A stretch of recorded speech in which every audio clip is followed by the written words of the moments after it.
Hello friends, स्वागत है आप लोग का एन जोन में। क्लास 12 का हिस्ट्री डिस्कस कर रहे हैं इसमें। तो क्लास 12 के हिस्ट्री में पार्ट 1 और पार्ट 3 हमारा कंप्लीट है, जो कि एंशिएंट हिस्ट्री और मॉडर्न हिस्ट्री के भी जो हमारा कंप्लीट है। अब हमें क्या करना है, लिंक करना है एंशिएंट हिस्ट्री और मिडाइवल हिस्ट्री, मॉडर्न हिस्ट्री के बीच। तो हमें मिडाइवल हिस्ट्री डिस्कस करना है। तो इसमें पहला चैप्टर हम डिस्कस कर रहे हैं। पहला चैप्टर में कुछ ट्रैवलर्स के बारे में दिया हुआ है, क्योंकि जब भी हम हिस्ट्री को रिकंस्ट्रक्ट करते हैं तो कुछ सोर्सेस की ज़रूरत होती है, ताकि हिस्ट्री को फिर से लिखा जा सके, फिर से उजागर किया जा सके। तो इसमें कुछ कुछ जो ट्रैवलर होते हैं उनके अकाउंट बहुत महत्वपूर्ण होते हैं, क्योंकि उनके अकाउंट जो होते हैं, उनकी किताबें जो होती है काफ़ी न्यूट्रल, काफ़ी हद तक न्यूट्रल होती है।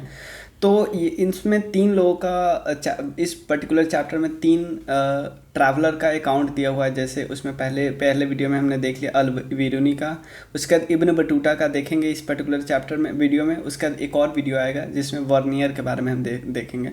तो चलिए शुरू करते हैं। तो एक और चीज़ आप देख लो, आप इंस्टा, फेसबुक और टेलीग्राम पे ज्वाइन कर सकते हो, और आप कंट्रीब्यूट भी कर सकते हो अगर आपको अच्छा लगता है तो चलिए शुरू करते हैं। देखो, इसमें हम इब्न बटूटा के बारे में डिस्कस करेंगे। ये उनका फ़ोटो है, और क्या क्या इसमें डिस्कस करेंगे। पहले देख लो उनका ट्रैवल, क्योंकि वो ट्रैवलर थे बहुत जो बहुत एडवेंचरस थे वो। तो उनका ट्रैवलर का थोड़ा हम ये मैप अलग से हमने डाला है, तो यहाँ से हमने लिया है इस मैप को, तो हमने डाला है। तो इसमें देख लो इनका अकाउंट देखो। थोड़ा इन्होंने स्टार्ट जब किया तो यहाँ पे इनका घर है, क्योंकि ये मोरक्को है। जब ऑस्ट्रेलिया वाला पार्ट देखें तो यहाँ पे मोरक्को है। तो मोरक्को से स्टार्ट करते हैं, फिर वो मेडिटेरेनियन सी के कोस्ट से जाते जाते जाते जाते फिर ये देखो यहाँ से गए, यहाँ सब जगह गए। लेकिन इंडिया वाले पार्ट में आए हैं इस फेज में, 1332 से लेकर 1346 वाले फेज में, इस फेज में इंडिया में आए हैं। क्लियर। और फिर उसके बाद ये वाला फेज में यहाँ गए हैं। सबसे लास्ट फेज में उन्होंने अफ्रीका के दर्शन किए अलग अलग जगह। तो इब्न बटूटा जो अपना ट्रैवलिंग अकाउंट किए थे, ट्रैवलिंग भाई, जो ट्रैवल जो मान लो आजकल के ट्रैवलर होते हो तो क्या करते हैं, ब्लॉग बना के यूट्यूब वगैरह पे डालते हैं। तो सेम इन्होंने उस समय जो मीडियम रहा होगा वहीं पे तो करेंगे। उन्होंने अपनी किताब लिख ली, किताब का नाम था रिहला। ये पर्सियन लैंग्वेज था। पर्सिया उस समय ईरान को बोलते थे। ईरान का पुराना नाम है पर्सिया। ये बहुत इंटरेस्टिंग इन्फॉर्मेशन देता है सोशल एंड कल्चरल लाइफ, क्योंकि भाई वो आएंगे हमारे इंडिया में, तो इंडिया में जो जो देखेंगे, सोसाइटी में देखेंगे, वो तो करेक्ट लिख देंगे। सिंपल कल्चर देखेंगे, भाई यहाँ पूजा तो अलग तरीके से होता है, हमारा कुछ और तरीके से पूजा होता था। यहाँ पे लोग कुछ और कपड़ा पहनते हैं, यहाँ पे लोग अपने बड़ों का ऐसे रिस्पेक्ट करते हैं, ऐसे प्रणाम करते हैं, पैर छूते हैं, ऐसी ऐसी बातें जो होता है वो अपने किताब में लिखें। और जो वो कुछ यूनिक देखेंगे, ऐसा नहीं कुछ चीज़ें ऐसी होती है कि जो वहाँ पे भी हो रहा है, यहाँ पे भी जो हो रहा है। जैसे वो कुछ देखे कि इंसान चल रहा है, तो ऐसे बात थोड़ी लिखेंगे। तो कुछ ऐसा चीज़ देखेंगे, इंपॉर्टेंट इन्फॉर्मेशन, जो राजा वहाँ पे उस समय राज करते होंगे, राजा के बारे में लिखेंगे। तो यही बात सब हम डिस्कस करते हैं। ये ग्लोबल ट्रोटर थे, मतलब घूमने उड़ने वाले थे। तो इन्होंने स्टार्ट कब किया, स्टार्ट किया था यहाँ पे बताया गया है। इब्न बटूटा एक मोरक्कन ट्रेवलर थे, जिनका जन्म हुआ था एक तंजीरियर इनटू अ फैमिली नोन फी, मतलब देखो इसकी ऐसी फैमिली में बिलोंग हुआ था जो इस्लामिक रिलीजियस लॉ के एक्सपर्टीज़ थे। मतलब इस मान लो इसके फादर, इसके ग्रैंडफादर, ये सब इस्लामिक लॉ जो शरिया होता है उसके एक्सपर्टीज़ थे। तो इनको मतलब बहुत ज्ञान था। तो अगर ऐसा चाहते तो क्या करते थे, इसी फील्ड में रह सकते थे। लेकिन इनका जो दिमाग था वो ट्रैवलर वाला था, मतलब एडवेंचरस था, कि घूमना है, फिर देखना है क्या क्या हो रहा है। तो इनका बहुत सारा लाइफ इनका घूमने में ही इन्होंने बिताया है। इनका किताब जो है रिहला, वो क्या करता है, वो मैंने देखा कि बहुत इंटरेस्टिंग डिटेल बताता है सोशल एंड कल्चरल लाइफ के बारे में, इंडियन सब कॉन्टिनेंट के बारे में, इवन अफ्रीका के बारे में, चाइना के बारे में, सब बताता है। इनका ये बहुत ट्रैवलिंग से इनको बहुत ज़्यादा लगाव था। बहुत बोले नए नए दुनिया चले जाते थे, नए नए लोगों से मिलते थे। और यहीं पे बताया गया है कि इंडिया में पहुंचे 1332 से 33 के बीच। 1332, उससे पहले आपको पता है कितने जगह घूम चुके थे, और ऑलमोस्ट मेडिटेरेनियन सी के पूरा कोस्ट पे घूम चुके थे। ये अरेबियन पेनिनसुला में घूम चुके थे, ईरान घूम चुके थे, इस सब जगह घूम चुके थे। तो इंडिया में जब आते हैं तो उस समय जो जो फेमस लोग थे, जो जो ट्रैवलर आते थे किसी राजा के दरबार में, तो बहुत बड़ी बात चलती थी पहले से ही कि ट्रैवलर जैसे ही आ रहा है तो छोटी मोटी बात नहीं होती थी। ट्रैवलर इन द सेंस जैसे मान लो कोई फॉरेन डिप्लोमेट आ रहा है बाहर से, अभी के सिचुएशन की बात ले ले कि फॉरेन डिप्लोमेट आ रहा है आपकी सोसाइटी के बारे में लिखने, तो आप क्या करोगे, आप उसका अच्छे से स्वागत करोगे। ऐसे ही होती थी जब ट्रैवलर वगैरह आते थे, जो बड़े बड़े ट्रैवलर जो जिनका नाम बहुत फेमस है, जैसे इब्न बटूटा, अल बिरूनी, सब, तो लोग बहुत क्यूरियस होते थे कि देखने के लिए। जब 1332-33 में आए तो इन्होंने बहुत सारा बहुत सारे देश का यात्रा पहले ही कर चुके थे, अपने अकाउंट में पहले ही लिख चुके थे। बटूटा सिंध पहुंचते हैं 1333 ईस्वी में। 1333 ईस्वी में सिंध पहुंचते हैं सेंट्रल एशिया से, हमने देखा था ना मैप में, सेंट्रल एशिया से पहुंचते।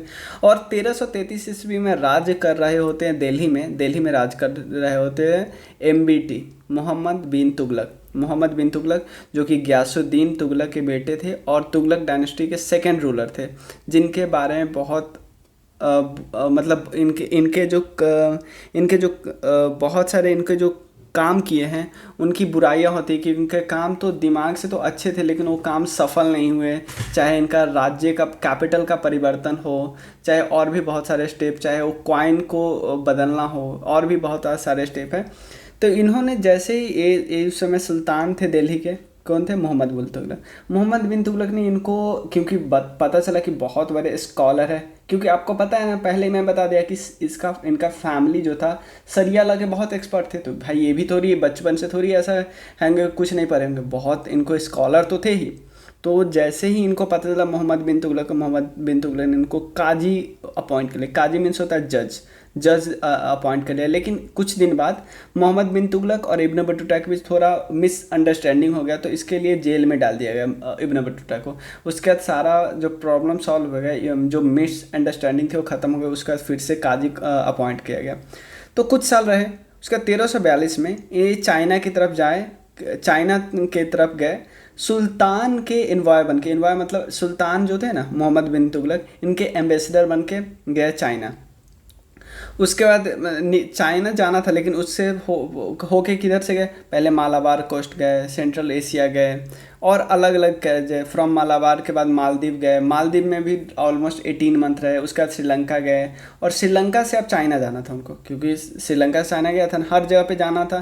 तो श्रीलंका से चाइना गए, उसके बीच में वो बंगाल गए, आसाम गए, फिर सुमात्रा गए, और उसका चाइनीज़ पोर्ट जियांतून, जिसको क्वांजाऊ बोलते हैं। और ये बहुत जितना ट्रैवल करते थे भाई, ट्रैवल करते में बहुत टाइम लगता था। तो उन समय में ये बहुत कुछ लिखते थे, बहुत कुछ पढ़ते थे, बहुत अकाउंट लिखते थे कि हमने यहाँ गया तो ये फील किया, यहाँ गए तो यहाँ पे ये फील किया। तो बहुत चीज़ को रिकॉर्ड करते थे, जैसे नए कल्चर को, नए पीपल्स को, नए बिलीफ को, वैल्यू को। ये बताते थे कि 40 डेज लगता है जब ट्रैवल करते थे मुल्तान से दिल्ली, और 50 डेज लगता है जब आप सिंध से दिल्ली मूव करते हैं। सिंध पाकिस्तान में है। तो ये बताते थे कि the distance from Daulatabad to Delhi, Daulatabad वो प्लेस था जब दिल्ली के गवर्नमेंट ने, मोहम्मद बिन तुगलक ने अपना कैपिटल चेंज किया। तो 40 डेज लगता था, और ग्वालियर टू दिल्ली 10 डेज लगता था। ये बात सब नॉर्मली, ये आप नहीं भी देखोगे, नहीं भी याद करोगे तो कोई दिक्कत नहीं। इब्न बटूटा ये भी बताते थे, क्योंकि आपसे ऐसे क्वेश्चन पूछ सकता है कि अगर ऑप्शन में दिया तो एक स्टेटमेंट ये भी दे सकता है, क्या इब्न बटूटा बताए थे कि इंडिया में जब आते वक्त कोई रॉबरी वगैरह नहीं हुई, तो ये जो ऑप्शन होगा गलत होगा। तो अगर रॉबरी होगी तो क्या करेंगे, अकेले तो मूव करेंगे नहीं, कारवां में मूव करेंगे, बहुत लोगों के साथ मूव करेंगे। यही बहुत लोगों के साथ मूव करते थे, एक जगह से दूसरे जगह जाते थे। क्लियर। तो यहाँ पे बताते थे कि यहाँ से जब गए तो बहुत सारे अटैक भी हो गए, इस समय इंजर्ड भी हो गए थे। और Ibn Battuta was inveterate traveller who spent several year travelling through North Africa. मतलब ये कहाँ मूव किए वो, देखो, इन्वर्टिरेट ट्रेवलर का मतलब होता है कि ऐसी हैबिट जो जल्दी से चेंज हो ही नहीं सकती। तो मतलब इतना ट्रैवलिंग इनके अंदर इतना घुसा पड़ा था कि अपने आप को चेंज ही नहीं कर सकते थे। उसके बाद when he return local ruler issue instruction that his story has been record. मतलब ये जहाँ पे गए अब जहाँ पे जाते थे, फिर लोकल रूलर जो होता था वो इनकी स्टोरी लिखता था। देखो क्या होता था, देखो वाइस वर्सा हो रहा है, ये जा रहे हैं जहाँ पे वो, ये जहाँ पे जा रहे हैं स्टोरी लिख रहे हैं राजा की स्टोरी, राज्य की स्टोरी, सब कुछ लिख रहे हैं। लेकिन इवन राजा वगैरह भी इनकी स्टोरी लिखते थे, राजा या लोकल रूलर वगैरह, क्योंकि इनकी भी स्टोरी काफ़ी इंस्पायरिंग थी उस समय के लिए। उसके बाद इनको दो चीज़ बहुत, देखो जब भी अनफैमिलियर चीज़ देखते थे, अनफैमिलियर चीज़ मतलब ऐसा चीज़ देखते थे जो यहाँ पे नहीं है, मतलब जहाँ पे से मोरक्को से आए थे वहाँ पे नहीं है, कहीं और पे, जैसे इंडिया में आए, इंडिया में इनको देखा पान और कोकोनट देखे, पान और कोकोनट देख के इनको आश्चर्य लगा, फिर इन्होंने कंपेयर करना शुरू कर दिया कि भाई पान जो है वो, देखो ग्रेप्स वगैरह जो उगता था ना मोरक्का में, ग्रेप्स, तो ग्रेप्स की तरह ही इसको उगाया जाता है। कोकोनट को भी इन्होंने मतलब कंपेयर किया, यहाँ पे बताया गया है कि कोकोनट को भी इसने किसी चीज़ से कंपेयर किया, वो यहाँ पे अब मैं आपको बताता हूँ, नीचे आएगा तो मैं बता दूँगा। क्लियर? जैसे खजूर के साथ, पाम के साथ कोकोनट को उन्होंने कंपेयर किया। उसके बाद होता क्या था, अब देखते हैं आगे कुछ कुछ।